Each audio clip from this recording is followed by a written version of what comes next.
Quando meu neto Rafael subiu as escadas do porão, percebi imediatamente que algo estava terrivelmente errado.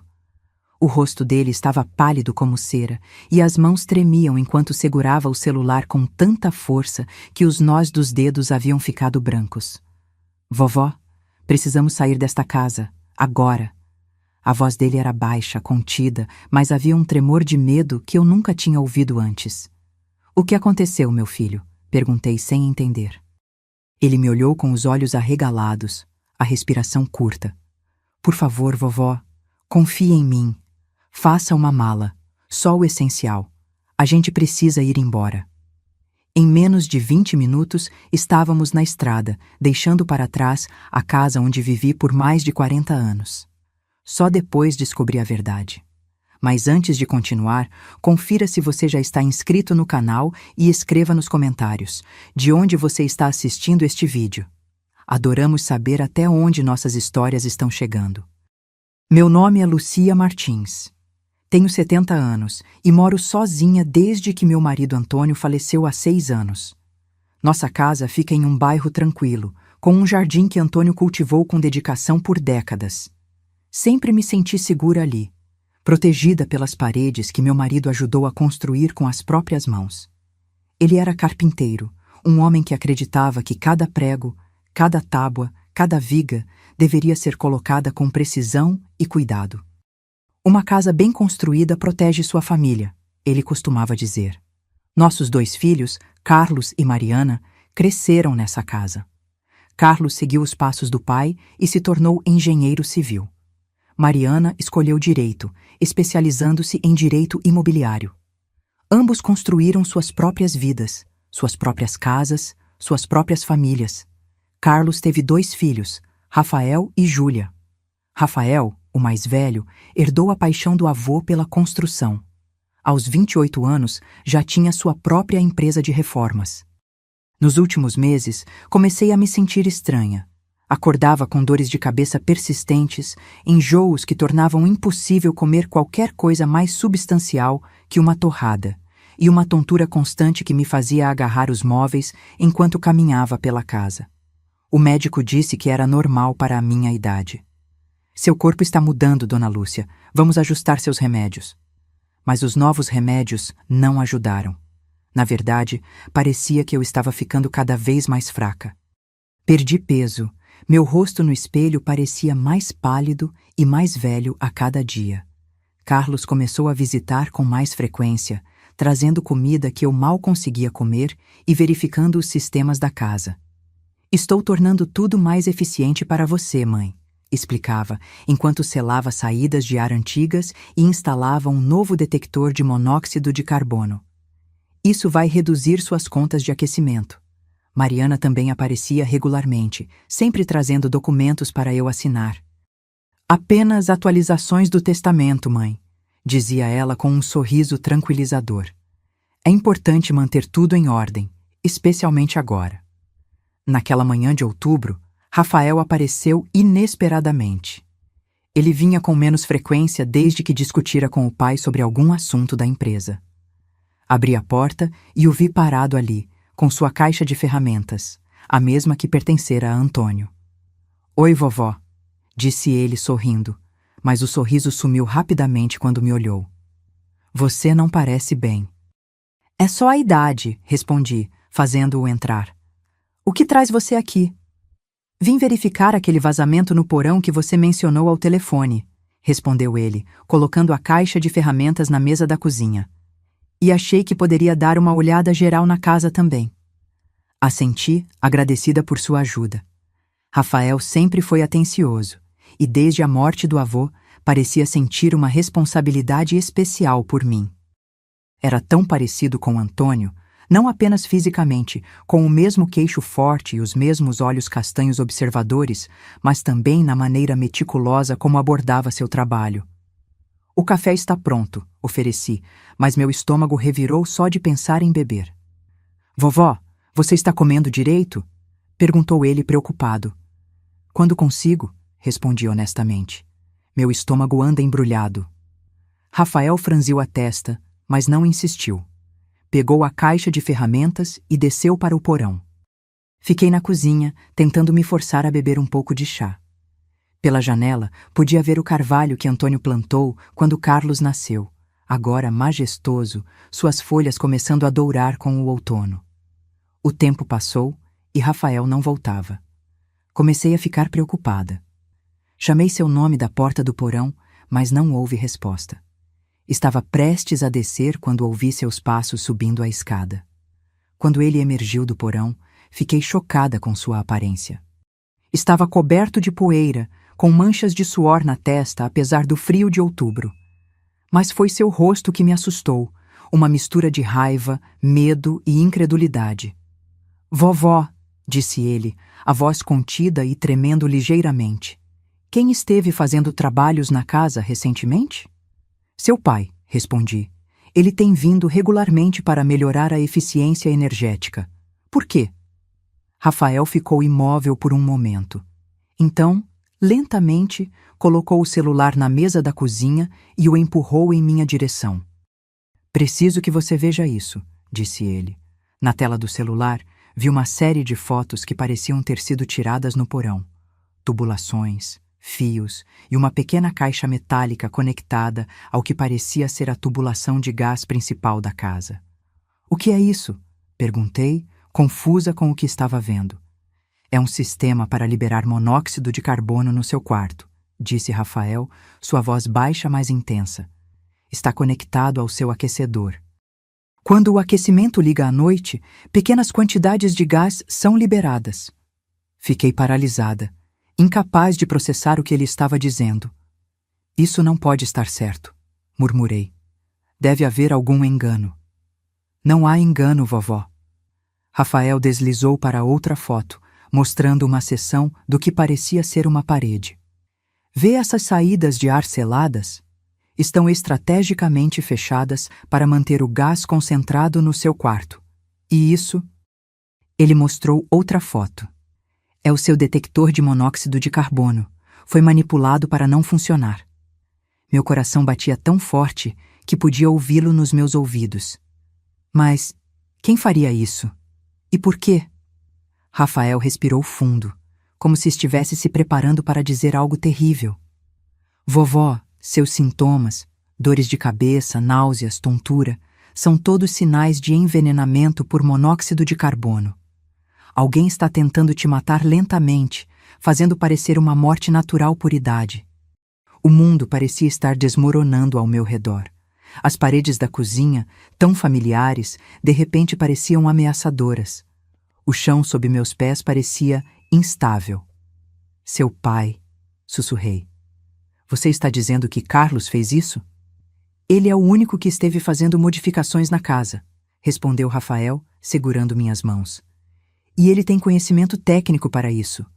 Vovó, precisamos sair daqui agora. Faça uma mala pequena, apenas o essencial.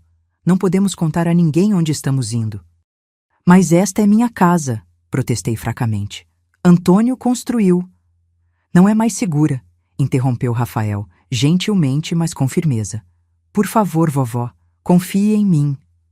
Algo na intensidade de seus olhos, tão parecidos com os de Antônio, me convenceu. Assenti lentamente e me levantei, segurando na mesa para me equilibrar. Fazer a mala foi um pesadelo nebuloso. Minhas mãos tremiam enquanto colocava algumas roupas, meus remédios e a foto de Antônio que mantinha na mesa de cabeceira em uma pequena mala. Rafael me apressava gentilmente, verificando constantemente pela janela, como se esperasse que alguém chegasse a qualquer momento. "Pronta?" perguntou ele quando voltei à sala com a mala. "Não diga a ninguém para onde estamos indo. Não atenda o telefone se seus filhos ligarem."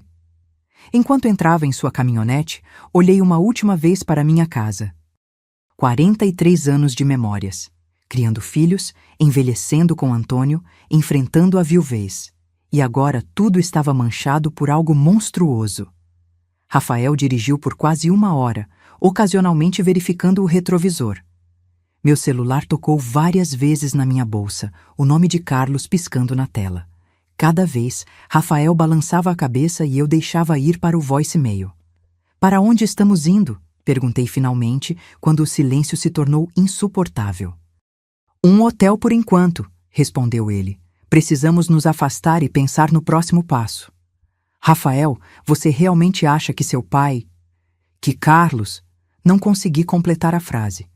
A ideia de que meu próprio filho poderia querer me matar era impensável. Rafael apertou o volante até os nós dos dedos ficarem brancos. Eu não quero acreditar, vovó. Mas as evidências estão lá. Aquele sistema não se instalou sozinho, e papai foi o único fazendo melhorias na casa nos últimos meses. Chegamos a um pequeno hotel de beira de estrada, o tipo de lugar onde ninguém faz muitas perguntas. Rafael pagou em dinheiro por uma noite, usando apenas seu primeiro nome. No quarto simples, sentei-me na beira da cama, exausta e desorientada, enquanto ele fechava as cortinas e checava a tranca da porta. Precisamos falar sobre o que aconteceu, disse ele, sentando-se na única cadeira do quarto. E precisamos entender por que eles fariam isso. Naquela noite, nenhum de nós dormiu. Rafael pesquisava em seu laptop enquanto eu olhava fixamente para o teto, tentando entender como minha vida tinha virado de cabeça para baixo em um único dia. De manhã, Rafael tinha algumas respostas. A empresa do papai está falindo, disse ele, mostrando-me notícias online. Eles perderam um grande contrato há 6 meses e desde então têm despedido funcionários. Carlos nunca mencionou problemas financeiros, disse eu, tentando absorver essa nova informação. Ele não contaria a ninguém, respondeu Rafael. Ele sempre foi orgulhoso demais, mas há mais. Ele clicou em outra página. A casa dele e da mamãe está com hipoteca atrasada. Eles podem perder tudo. E há outra coisa. Ele hesitou. O quê? Pressionei. A tia Mariana tem feito você assinar documentos, certo? Perguntou ele. Quando assenti, ele continuou. Consegui acessar os e-mails dela. Ela e o tio Paulo estão com problemas também. A clínica médica dele está afundada em dívidas, e eles acabaram de receber uma notificação de execução hipotecária da casa de veraneio. Senti um frio na espinha. Mas o que isso tem a ver comigo? Sua casa, vovó, respondeu Rafael suavemente. Está completamente quitada e vale mais de 1 milhão agora com todo o desenvolvimento do bairro. Se você morresse de causas aparentemente naturais, papai e Mariana dividiriam tudo. O quarto girou ao meu redor. Precisei segurar a beirada da cama para me estabilizar. Meus próprios filhos, sussurrei, tentando me matar por dinheiro. Rafael se levantou e sentou-se ao meu lado, colocando um braço ao redor dos meus ombros. Sinto muito, vovó. Eu queria estar errado. Respirei fundo, tentando acalmar meu coração acelerado. O que fazemos agora? Precisamos de mais provas, disse Rafael determinado. Algo concreto que possamos levar à polícia. Você já tem as fotos do dispositivo, apontei. Sim, mas precisamos de mais. Precisamos voltar à casa. Não, exclamei, o medo me inundando. É perigoso demais. Confia em mim, vovó, disse ele, seus olhos sérios. Tenho um plano. Na tarde seguinte, estacionamos uma quadra de distância da minha casa. A caminhonete de Carlos estava na entrada. Ele está lá, sussurrei, o medo apertando minha garganta. É exatamente o que queremos, respondeu Rafael surpreendentemente. Vamos esperar. Após 1 hora de observação silenciosa, outro carro chegou, o sedã preto de Mariana. Logo depois, o SUV de Paulo, marido dela. Todos estavam reunidos na minha casa, sem mim. O que estão fazendo lá? Perguntei. Provavelmente perceberam que sumimos e estão tentando descobrir o quanto sabemos, respondeu Rafael. Ele pegou o celular do bolso. Vou mais perto para tentar ouvir. Você fica aqui, trancada. Não, Rafael, é perigoso. Confie em mim, repetiu ele. Ficarei apenas nos arbustos sob a janela da cozinha. Consigo ouvir tudo de lá. Observei com o coração na garganta enquanto Rafael se esgueirava pelo quintal da casa, abaixando-se sob a janela da cozinha. Ficou lá por quase 20 minutos antes de voltar correndo para o carro. Temos que ir agora, disse ele, ligando o motor rapidamente. Eles estão nos procurando. Enquanto nos afastávamos, Rafael me contou o que ouviu. Carlos, Mariana e seus cônjuges estavam discutindo freneticamente onde eu poderia estar. Carlos culpava Rafael por colocar ideias na cabeça dela. Mariana estava preocupada que eu tivesse descoberto o plano. Plano? Repeti. Então Mariana também está envolvida? Todos estão, respondeu Rafael sombriamente. Mariana trabalha com direito imobiliário, sabe exatamente como transferir propriedades rapidamente. Paulo tem conhecimento médico. Provavelmente ajudou a calcular as dosagens de gás que te deixariam doente sem matar imediatamente. E Lúcia, a esposa do papai, estava pesquisando sobre vendas rápidas de imóveis. Fiquei em silêncio, tentando processar a profundidade da traição. Não apenas Carlos, mas Mariana também. Meus 2 filhos haviam conspirado para me matar. Não entendo, disse finalmente. Por que não pediram ajuda? Eu teria... Orgulho, interrompeu Rafael. E vergonha. Papai sempre foi o bem-sucedido, o que tinha tudo sob controle, e agora está perdendo tudo.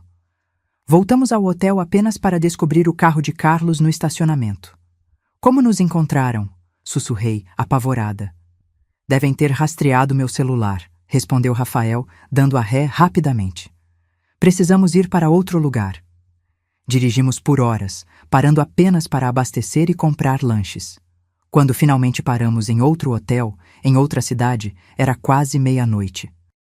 O que fazemos agora? Perguntei, exausta e desorientada. Vamos à polícia, respondeu Rafael determinado. Tenho as fotos, tenho gravações da conversa deles. É suficiente para iniciar uma investigação. Mas quando acordamos na manhã seguinte, prontos para ir à delegacia, descobrimos que não estávamos sozinhos. No estacionamento, vi o carro de Mariana e ao lado dele, o de Carlos. Eles nos encontraram de novo, disse Rafael, puxando-me de volta para o quarto. Vovó, preciso que você fique aqui. Tranque a porta e não abra para ninguém além de mim. O que você vai fazer? Perguntei, agarrando seu braço. Vou confrontá-los, respondeu ele com uma determinação que me lembrou tanto de Antônio que doeu. É hora de acabar com isso. Observei pela janela enquanto Rafael caminhava em direção ao estacionamento, onde Carlos e Mariana estavam ao lado de seus carros, conversando tensamente.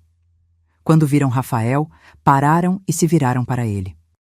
Não conseguia ouvir o que diziam, mas podia ver pela linguagem corporal que a conversa estava ficando acalorada. Carlos apontava o dedo para Rafael, seu rosto vermelho de raiva. Mariana parecia estar tentando acalmar os dois, olhando nervosamente ao redor. De repente, Carlos empurrou Rafael com força, fazendo-o cambalear para trás. Meu coração quase parou. Antes que eu pudesse reagir, vi Paulo saindo de trás de um carro, segurando o que parecia ser um bastão ou cano. O medo me paralisou por um momento. Depois me fez agir. Peguei meu celular e disquei 190 com dedos trêmulos. Emergência, qual é o seu problema? Por favor, rápido, sussurrei. Meu neto está sendo atacado no estacionamento do Hotel Rota 66 em... Olhei freneticamente pela janela procurando o endereço e o vi em um folheto na mesa. Avenida Principal, 1432. Meu filho e minha filha, eles estão tentando machucá-lo. Por favor, venham depressa. Enquanto falava, vi Paulo se aproximando de Rafael por trás. Ele ergueu o bastão. Não! Gritei, mesmo sabendo que não podiam me ouvir. Larguei o telefone e corri para a porta. Quando cheguei ao estacionamento, Rafael estava no chão, segurando a cabeça. Paulo estava sobre ele com o bastão levantado novamente. Carlos e Mariana observavam, imóveis.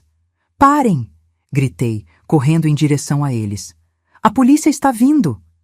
Carlos se virou para mim surpreso. Por um momento, vi algo em seus olhos. Não arrependimento, mas cálculo. Mãe, disse ele, forçando um sorriso. Finalmente, estávamos tão preocupados. Afastem-se dele, ordenei, ajoelhando-me ao lado de Rafael. Sangue escorria de um corte em sua testa. Isso é um grande mal-entendido, disse Carlos suavemente. Rafael tem enchido sua cabeça com histórias malucas. Ele precisa de ajuda psiquiátrica.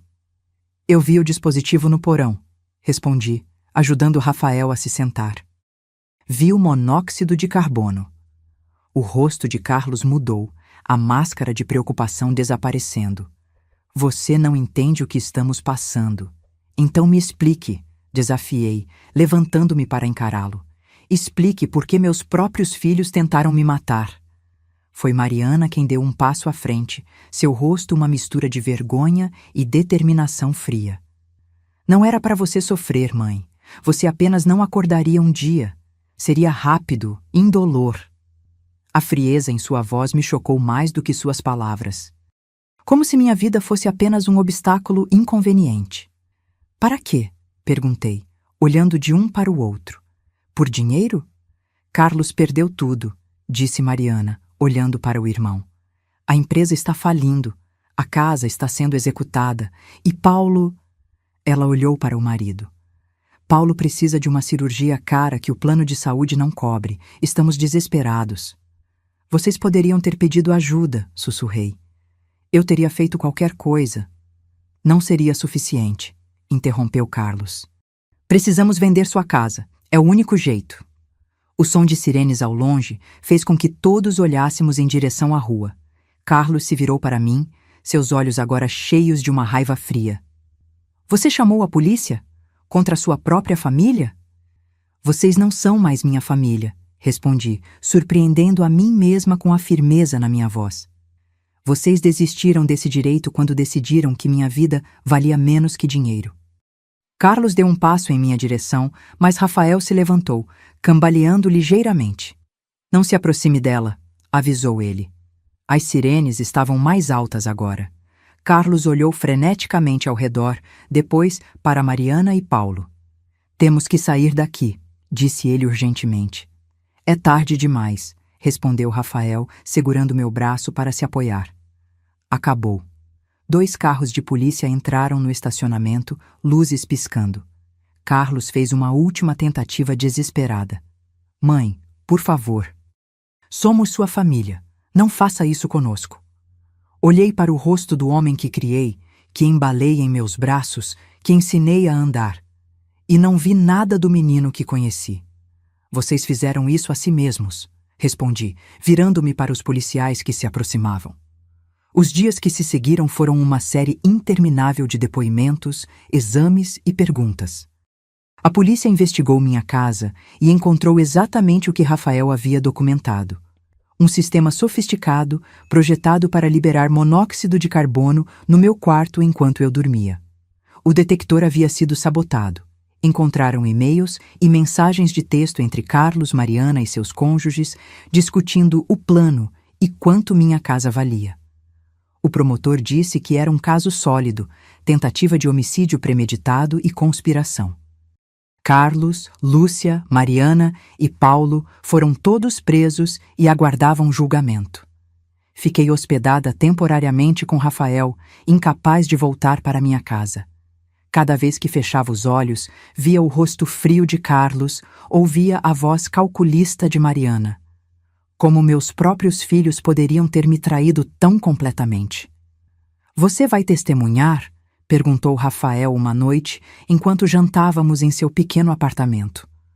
Olhei pela janela para a cidade desconhecida lá fora. Tenho escolha? Sempre há escolha, vovó, respondeu ele gentilmente. Você não precisa fazer isso se for doloroso demais. Pensei em Antônio, em como ele valorizava a honestidade acima de tudo. Vou testemunhar, decidi, pela verdade. O julgamento foi mais rápido do que esperava. As evidências eram esmagadoras. O juiz permitiu que eu falasse durante a sentença. Estes são meus filhos, disse eu, olhando diretamente para Carlos e Mariana. Eu os carreguei, amamentei, ensinei a andar e a falar. Sacrifiquei por eles. Amei-os incondicionalmente. E, em retorno, eles transformaram a casa que seu pai construiu em uma armadilha mortal. Transformaram seu amor em traição. Carlos olhava fixamente para a mesa. Mariana chorava silenciosamente. Mas eu não sou a única vítima aqui, continuei. Eles também traíram seu pai, que trabalhou a vida toda para dar-lhes um lar seguro. Eles traíram seus próprios filhos, ensinando-lhes que a vida humana vale menos que dinheiro. Olhei para Rafael, sentado na primeira fila. Mas nem tudo foi perdido. Meu neto, que carrega o legado de seu avô, não apenas em suas habilidades, mas em seu caráter, salvou minha vida. Ele provou que a honestidade e a integridade que Antônio valorizava sobrevivem nele. A sentença veio rapidamente. Carlos pegou 15 anos por tentativa de homicídio e conspiração. Mariana recebeu 12 anos. Paulo e Lúcia, 8 anos cada. Observei-os serem levados algemados, sentindo um vazio que nunca imaginei possível. Rafael me levou de volta ao seu apartamento. Sentei-me no sofá, exausta emocional e fisicamente. "O que você vai fazer agora, vovó?" perguntou ele, sentando-se ao meu lado. Olhei pela janela para a cidade que não era minha. "Não sei. Não posso voltar àquela casa." "Pode vir morar comigo", ofereceu ele. Sorri fracamente. "Você é jovem, Rafael. Precisa de sua própria vida, não de uma avó para cuidar. E se encontrássemos um lugar para você perto de mim? Um apartamento pequeno, fácil de manter?" A ideia tinha mérito, um novo começo, longe das memórias envenenadas da casa antiga. "Talvez", concordei. "Mas primeiro, preciso voltar uma última vez. Há coisas que quero pegar." 2 dias depois, Rafael me levou de volta à casa. Entrar foi mais difícil do que imaginei.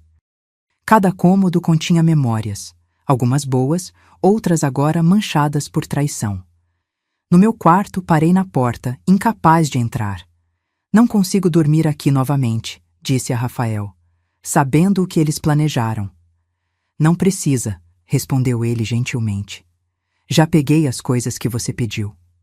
Na cozinha, toquei as prateleiras que Antônio havia construído. Seus dedos haviam moldado esta madeira, lixado estas bordas. Esse trabalho havia sobrevivido a ele, para ser pervertido por nossos próprios filhos. "Ele ficaria tão decepcionado", sussurrei.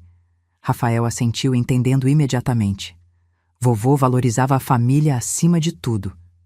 "Ele teria ficado orgulhoso de você", respondi, olhando para meu neto.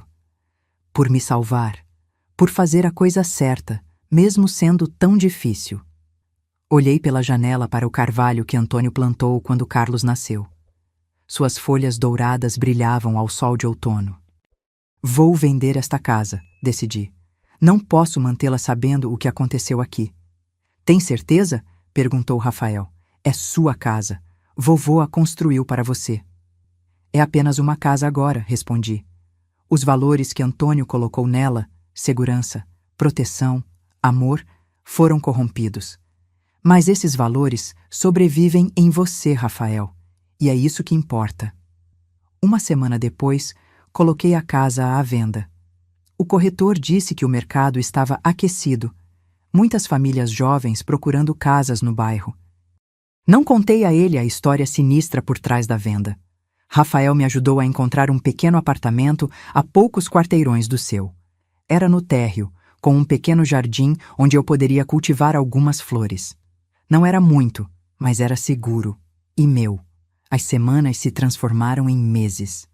O noticiário local cobriu brevemente o caso dos filhos que tentaram matar a própria mãe por herança, mas logo outras histórias tomaram seu lugar. A casa foi vendida para uma jovem família com 2 crianças pequenas. Não contei a ele sobre o dispositivo no porão ou as noites que passei doente naquele quarto. A polícia havia removido tudo, e a casa estava segura novamente. No meu novo apartamento, criei uma rotina. Cuidava do jardim pela manhã, lia à tarde e às vezes caminhava até uma pequena cafeteria próxima. Rafael vinha jantar 2 vezes por semana, às vezes trazendo sua namorada Laura, uma arquiteta com olhos gentis e um sorriso fácil. Foi durante um desses jantares que Rafael fez o anúncio. "Vovó", disse ele, segurando a mão de Laura, "compramos um terreno. Vamos construir nossa própria casa." "Isso é maravilhoso", respondi, genuinamente feliz por eles. "E eu queria te mostrar os planos", continuou ele, desenrolando algumas plantas na mesa. "Porque incorporei alguns dos elementos que o vovô usou na casa antiga." Olhei para os desenhos, reconhecendo imediatamente certos aspectos: O layout da sala de estar, o design das prateleiras embutidas, o tipo de acabamento nos batentes das portas.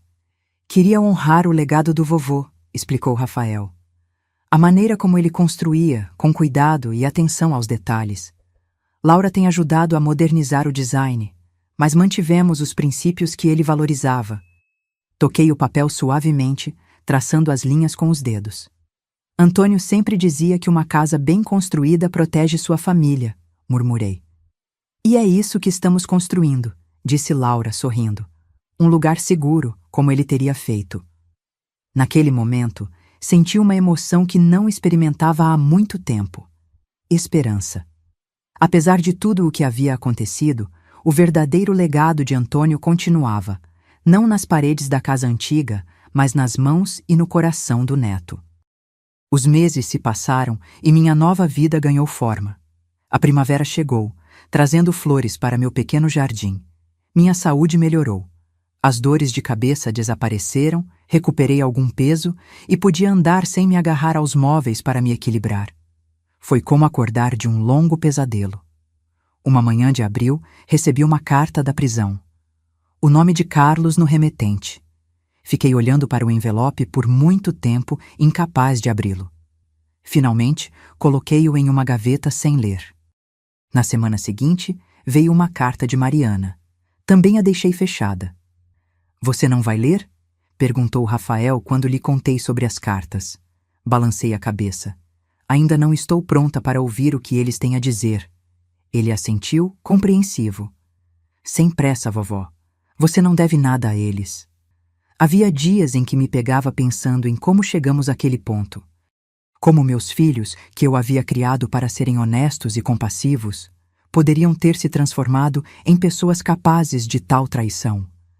Tentava lembrar sinais que poderia ter perdido, momentos de crueldade ou egoísmo quando eram jovens que poderiam ter previsto o que fariam.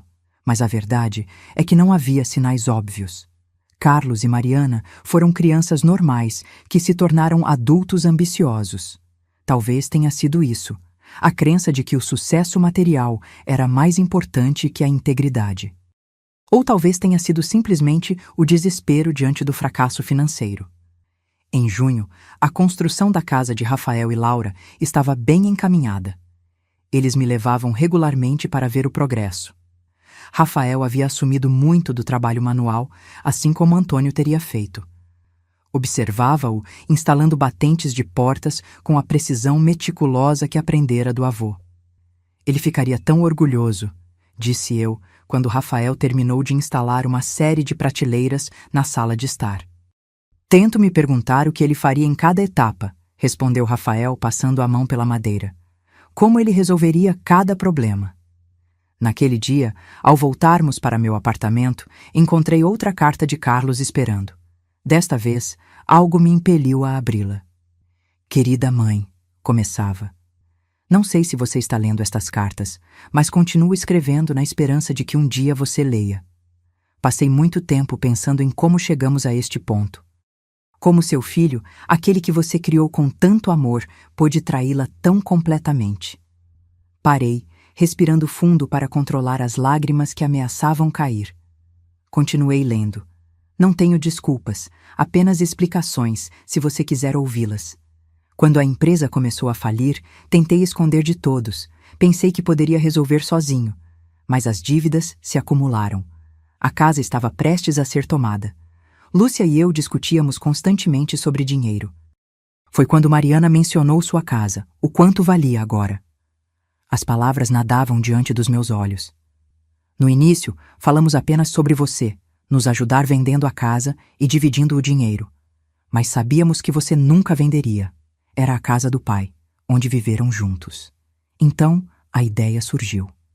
Se você morresse por causas naturais, a casa seria nossa. A ideia era monstruosa, mas quando você está desesperado, o monstruoso começa a parecer aceitável.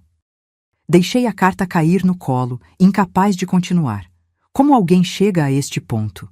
Como o desespero financeiro pode distorcer tanto a moralidade de uma pessoa? Peguei a carta novamente, forçando-me a terminar. Não espero seu perdão, mãe. Não o mereço. Apenas queria que você soubesse que me arrependo profundamente, não apenas por ter sido pego, mas pela pessoa em que me tornei. A pessoa que traiu tudo o que você e o pai me ensinaram. Sinto muito, seu filho, Carlos. As lágrimas que havia contido agora caíam livremente. Não eram lágrimas de reconciliação ou perdão, mas de luto, pelo filho que havia perdido, pelo relacionamento que nunca mais seria o mesmo, pela confiança que havia sido irrevogavelmente quebrada. Nos dias seguintes, abri as outras cartas.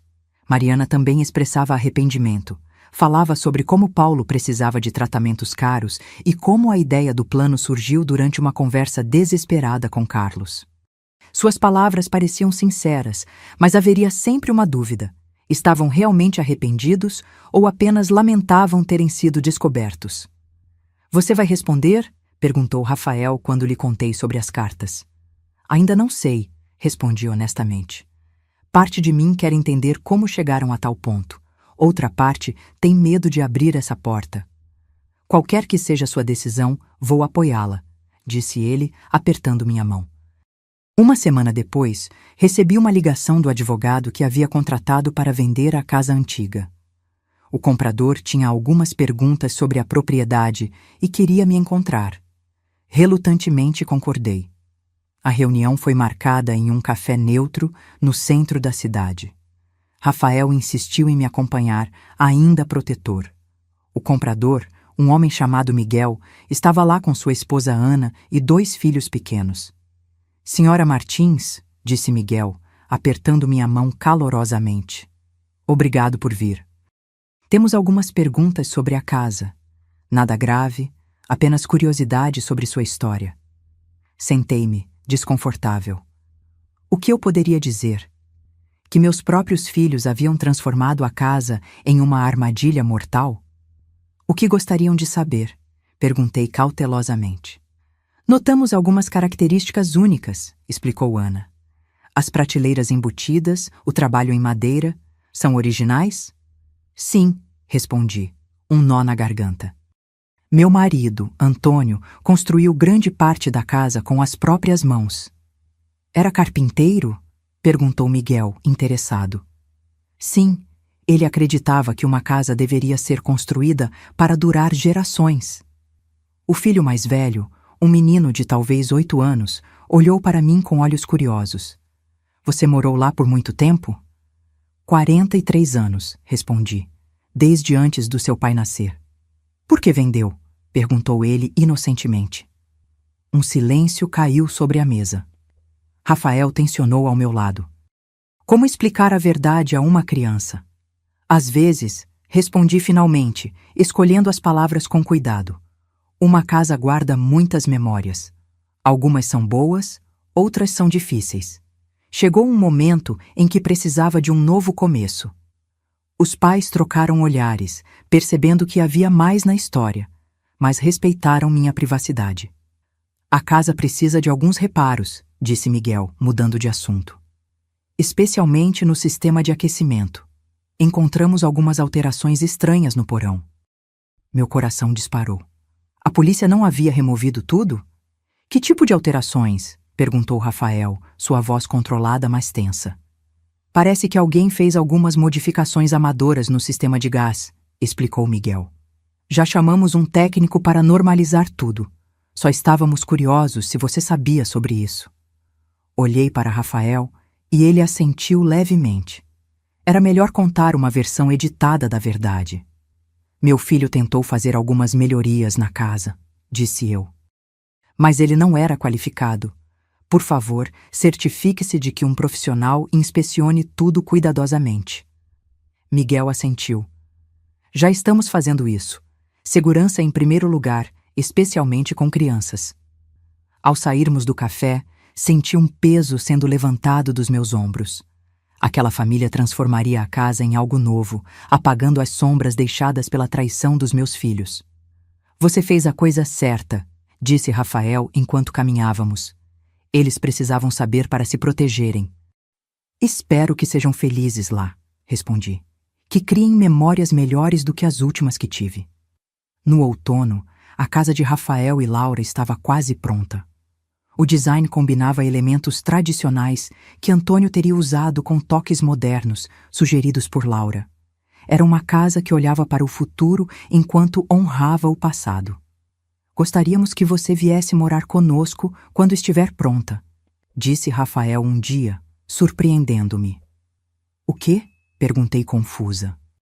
Projetamos um pequeno apartamento anexo, explicou Laura, com entrada privativa e tudo o que você precisa para ser independente, mas conectado à casa principal. Você não precisa fazer isso, protestei. Vocês são jovens, vão querer sua privacidade, talvez formar uma família.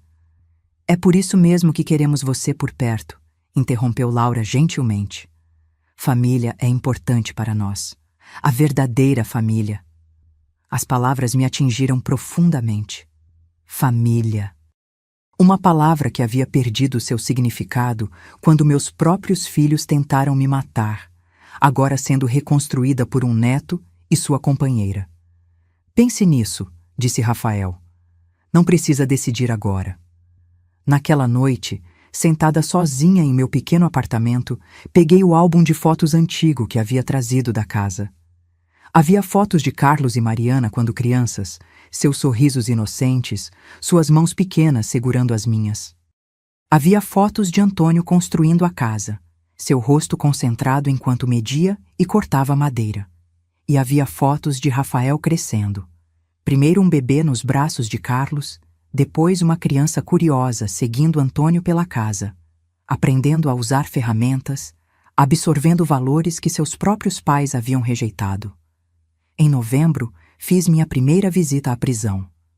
Carlos parecia mais velho, mais magro, com olheiras profundas e um olhar assombrado. "Mãe", disse ele, sua voz embargada. "Você veio." "Vim", respondi simplesmente.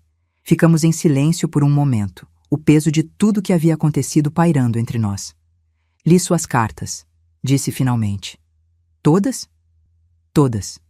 Carlos baixou os olhos. "Sinto muito, mãe, mais do que consigo expressar." "Por quê?" perguntei, a pergunta que havia me atormentado por meses.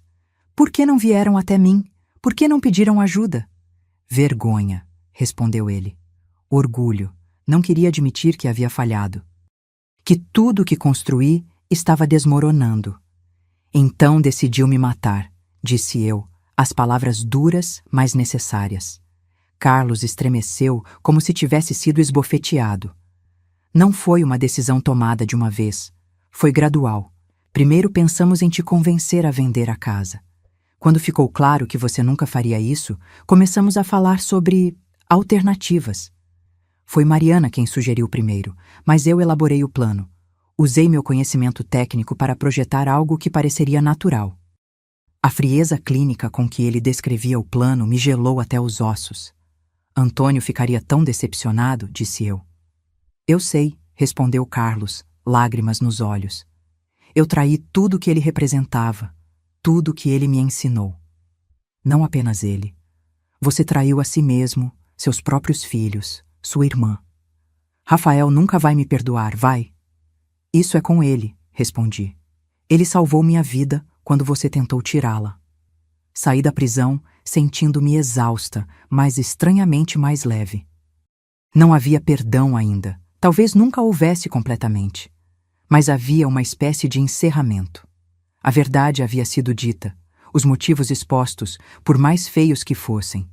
Visitei Mariana na semana seguinte. Nossa conversa foi similar: lágrimas, arrependimento, explicações que não justificavam nada. Quando saí, prometi voltar eventualmente, mas não logo. Precisava de tempo. Em dezembro, a casa de Rafael e Laura ficou pronta. Eles fizeram uma pequena festa de inauguração, apenas alguns amigos próximos e eu. O pequeno apartamento anexo estava pronto também, esperando minha decisão. Caminhei pelos cômodos, tocando as paredes, as prateleiras, os batentes das portas. Cada detalhe mostrava o mesmo cuidado que Antônio teria dedicado. Em um canto da sala de estar, vi algo que me fez parar. Uma pequena mesa que reconheci imediatamente. "É a mesa de cabeceira do vovô", explicou Rafael, notando meu olhar. a que ele fez para o quarto de vocês. Consegui restaurá-la. Toquei a madeira polida, lembrando-me de Antônio trabalhando nela em sua oficina, lixando cada superfície até ficar perfeitamente lisa. Coloquei aqui para você decidir se quer no seu quarto, caso decida ficar conosco, continuou Rafael. Olhei ao meu redor, para a casa construída com tanto amor e cuidado, para o neto que havia herdado não apenas as habilidades do avô, mas sua integridade e compaixão. Para Laura, que havia aceitado um projeto de vida que incluía uma senhora idosa com uma história complicada. Vou ficar, decidi, se o convite ainda está de pé. Rafael sorriu, o mesmo sorriso que Antônio tinha quando terminava um projeto particularmente satisfatório. Sempre esteve. Mudei-me uma semana antes do Natal. O apartamento anexo era perfeito. Pequeno, mas confortável, com janelas grandes que deixavam entrar muita luz e uma porta que conectava à casa principal quando eu quisesse companhia. Rafael havia construído prateleiras para meus livros, um espaço para minhas plantas e um pequeno banco no jardim onde eu poderia sentar e observar as estações mudarem. Laura havia decorado tudo com cores quentes e tecidos aconchegantes. Na véspera de Natal, nevava levemente. Sentamos os três à mesa, a lareira crepitando na sala de estar. Rafael havia preparado o pernil como Antônio costumava fazer, e Laura havia assado biscoitos seguindo uma receita da minha mãe que compartilhei. Um brinde, disse Rafael, erguendo sua taça. A novos começos. E a legados que perduram, acrescentei, pensando em Antônio. Depois do jantar, enquanto Laura lavava a louça, Rafael me entregou um presente pequeno embrulhado em papel simples. O que é isso? Perguntei surpresa. Algo que encontrei na casa antiga, respondeu ele, entre as paredes durante a demolição do porão. Abri cuidadosamente. Era um pequeno caderno de couro, amarelado pelo tempo. Na primeira página, reconheci imediatamente a letra de Antônio. Para Lucia, meu amor. A casa que construí é apenas madeira e tijolo. Nosso verdadeiro lar está em nossos corações, e nos corações daqueles que educamos para valorizarem o que realmente importa. Com amor, Antônio. As lágrimas vieram sem aviso. O caderno estava cheio de desenhos, plantas da casa, detalhes de carpintaria e, nas margens, pequenas notas sobre decisões tomadas e por quê. Janelas maiores no quarto para Lúcia ter mais luz natural. Prateleiras mais baixas na cozinha para ela alcançar facilmente. Cada detalhe pensado com amor. Onde estava? Perguntei, a voz embargada. Em uma pequena cavidade na parede do porão, perto de onde... Ele hesitou. Perto de onde encontrei o dispositivo. Como se o vovô estivesse lá, testemunhando. Abracei o caderno contra o peito. Ele estaria tão orgulhoso de você, Rafael.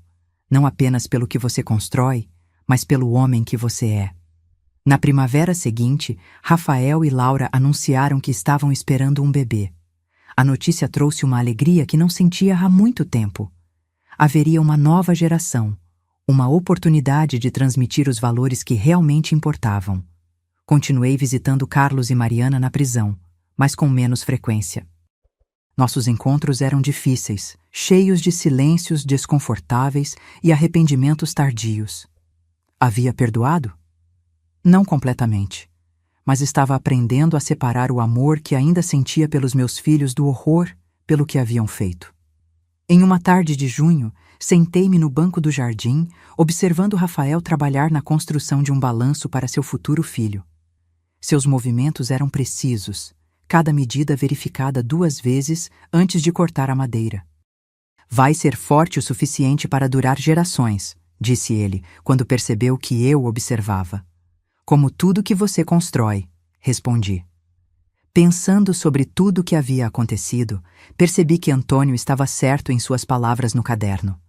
Nossa casa verdadeira não era de madeira e tijolo, mas existia nos valores que sobreviviam nas mãos habilidosas de Rafael, em seu senso de integridade, em sua capacidade de construir em vez de destruir.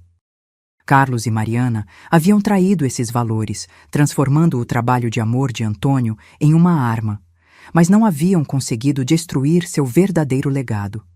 Ele continuava, mais forte que nunca, em nosso neto. No final do verão, recebi uma carta inesperada. Era de Júlia, filha de Carlos e irmã de Rafael. Ela havia se afastado após descobrir o que o pai havia feito, mudando-se para outra cidade e cortando contato com a família. Agora escrevia, pedindo para me visitar. Claro que você deve vê-la, disse Rafael quando mostrei a carta. Havia tensão em sua voz. Ele e a irmã haviam se distanciado muito antes disso tudo acontecer. Júlia chegou num domingo ensolarado. Estava mais magra do que me lembrava, com olhos cautelosos e um sorriso hesitante. Vovó, disse ela, abraçando-me tentativamente. Senti sua falta. Eu também senti a sua, respondi. Ela olhou em volta, admirando a casa de Rafael. É linda. Parece algo que o vovô Antônio teria construído. Essa era a intenção, respondeu Rafael, aparecendo na porta. Houve um momento de tensão, então ele atravessou a sala e abraçou a irmã. Durante o almoço, Júlia nos contou sobre sua vida. Um novo emprego, um novo começo em outra cidade. Falou sobre visitar o pai na prisão, sobre a vergonha que sentia pelo que ele havia feito. Como você soube onde me encontrar? Perguntei. Papai me contou que você estava morando com Rafael, respondeu ela. Disse que deveria procurar vocês, que a família verdadeira não deveria ser destruída pelos erros dele. As palavras me surpreenderam. Talvez houvesse alguma redenção para Carlos, algum aprendizado tardio sobre o que realmente importava. Naquela noite, depois que Júlia foi embora, prometendo voltar, sentei-me com Rafael e Laura na varanda, observando o pôr do sol. A mão de Laura descansava protetoramente sobre sua barriga já visível. Você acha que a família pode se curar depois de algo assim? Perguntou Rafael, sua voz baixa e pensativa. Não sei, respondi honestamente. Algumas feridas são profundas demais para cicatrizar completamente. Mas talvez possamos construir algo novo a partir das ruínas. Algo diferente, mas ainda valioso. Como esta casa, sugeriu Laura. Exatamente, concordei. A casa antiga foi corrompida, mas os valores que a sustentavam, cuidado, atenção aos detalhes, proteção da família, sobreviveram. Foram passados para você, Rafael, e agora serão passados para seu filho. Observando as estrelas começarem a aparecer no céu escurecido, pensei em Antônio e no legado que ele deixou. Não era a casa que ele construiu com tanto amor, agora habitada por estranhos. Era algo mais duradouro, os valores que ele viveu e ensinou, a integridade que demonstrou em cada pedaço de madeira que moldou. Meu neto havia me salvo não apenas da traição dos meus filhos, mas da perda desse legado. Ele havia provado que as coisas que realmente importam, amor, honestidade, proteção, podem sobreviver mesmo às piores traições. E talvez, com o tempo, até mesmo Carlos e Mariana pudessem encontrar novamente esses valores. Não para apagar o que fizeram, mas para reconstruir algo das cinzas de suas escolhas terríveis. Na manhã seguinte, peguei o caderno de Antônio e acrescentei minhas próprias palavras na última página. Para nosso bisneto que em breve chegará. Que você cresça sabendo que uma casa não é apenas madeira e pedra, mas amor e proteção. Que você herde a habilidade de seu bisavô nas mãos de seu pai e sua integridade em seu coração. E que nunca esqueça que o verdadeiro legado não está no que possuímos, mas em como vivemos e amamos. Com todo o meu amor, bisavó Lucia. Fechei o caderno, sentindo uma paz que não experimentava há muito tempo. A traição de meus filhos havia quase me destruído, mas também havia revelado a verdadeira força do legado de Antônio. Não na casa que ele construiu, mas no neto que ele inspirou. A vida continua, mesmo após a pior das traições. E às vezes, das cinzas da destruição, algo novo e mais forte pode surgir. Agora, se você gostou dessa história, clica em se inscrever e me diz nos comentários qual parte te deixou de queixo caído. Ah, e não esqueça de se tornar membro para ter acesso a vídeos exclusivos que não posto aqui. Te espero lá.